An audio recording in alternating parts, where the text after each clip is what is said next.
Hi friends, welcome to mom's kitchen. ఇప్పుడు డాబా స్టైల్లో moong dal makhani curry ఎలా చేయాలో చూద్దాం.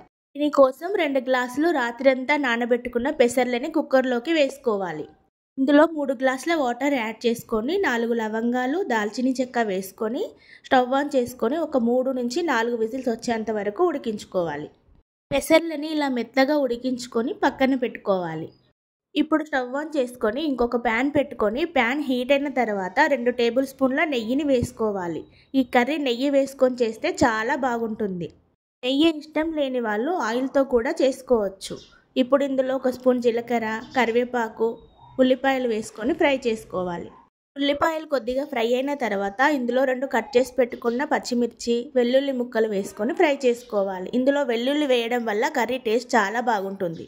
ఇందులోనే 2 కట్ చేసి పెట్టుకున్న టమాటాలు కూడా వేసుకొని 2 నిమిషాలు ఉడికించుకోవాలి.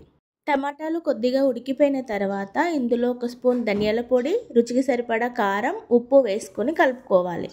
ముందుగా ఉడికించి పెట్టుకున్న పెసర్లను కూడా వేసుకొని కలుపుకోవాలి. పెసర్లు ఉడికించేటప్పుడు మిగిలిన వాటర్ని కూడా ఇందులోనే వేసుకొని కలుపుకొని మూత పెట్టి ఒక 5-10 నిమిషాలు ఉడికించుకోవాలి.